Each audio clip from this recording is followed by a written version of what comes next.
Hello everyone, welcome back to Cloud Academy. In today's video, we'll dive into two of AWS's most popular container orchestration services, EKS and ECS.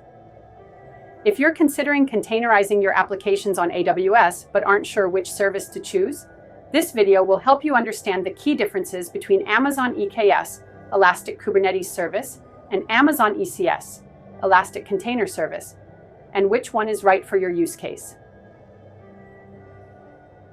Let's get started. Let's start with Amazon ECS. ECS is AWS's native container management service. It allows you to run and scale containerized applications easily. The biggest advantage of ECS is that it integrates deeply with other AWS services, providing a seamless experience for users already familiar with AWS. ECS supports both Fargate, serverless, and EC2, managed modes for launching containers. In Fargate mode, you don't have to manage the underlying infrastructure.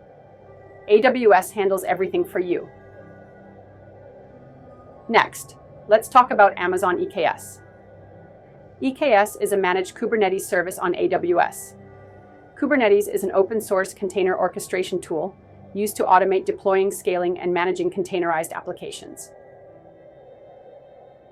The key advantage of EKS is that it offers the flexibility of Kubernetes, allowing you to run Kubernetes workloads on AWS without needing to set up and manage your own Kubernetes control plane.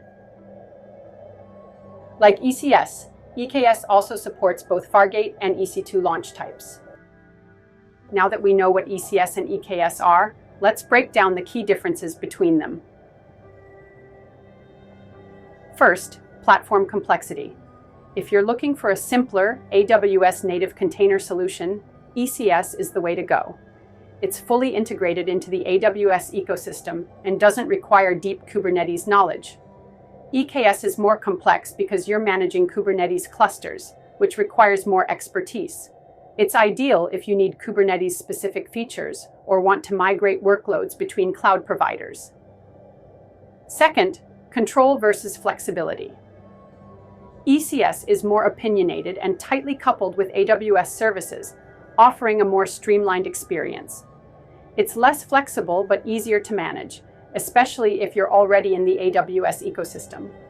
EKS gives you full control over your Kubernetes environment. This flexibility allows you to customize the configuration, networking, and monitoring of your clusters. If you need multi-cloud portability or advanced Kubernetes features, EKS is the better option. Third, multi-cloud and hybrid capabilities. ECS is tightly integrated with AWS and is not inherently multi-cloud. You'll need to stay within the AWS ecosystem. EKS allows you to deploy workloads across different cloud providers or even on-premises using Amazon EKS Anywhere. This makes EKS a good choice for hybrid and multi-cloud strategies. Fourth, community and ecosystem. Since ECS is an AWS service, its ecosystem is built primarily around AWS services like IAM, CloudWatch, and ALB. EKS taps into the massive open-source Kubernetes ecosystem. You can leverage existing Kubernetes tools, Helm charts, and community support for monitoring, logging, and scaling. ECS is the right choice if you're already deeply integrated into the AWS ecosystem and prefer a simpler managed solution. You want to run a fully serverless infrastructure using AWS Fargate. You don't need multi-cloud support or advanced Kubernetes features. EKS is the best option if you need Kubernetes-specific features like custom scheduling and orchestration. You want flexibility in running hybrid or multi-cloud deployments. You already have a Kubernetes-based workload and want to move it to AWS. Another factor to consider is cost. Both ECS and EKS can run on EC2 or Fargate, but EKS has additional costs for the managed control plane. In contrast, ECS has no additional control plane charges, making it slightly more cost-effective in some cases.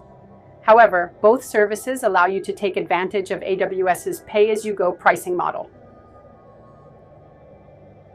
In summary, choose ECS if you're looking for an easy-to-use AWS native container management service with deep AWS integrations and simplicity. Choose EKS if you need Kubernetes-specific functionality, flexibility, or the ability to run workloads across multiple clouds.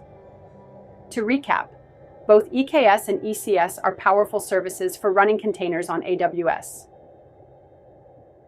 ECS is easier to use and more integrated with AWS, while EKS offers the full power of Kubernetes for users who need flexibility and multi-cloud options.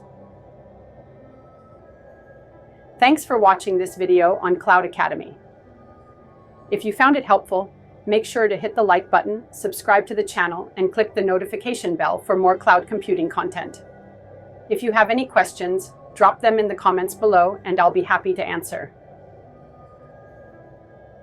See you in the next video.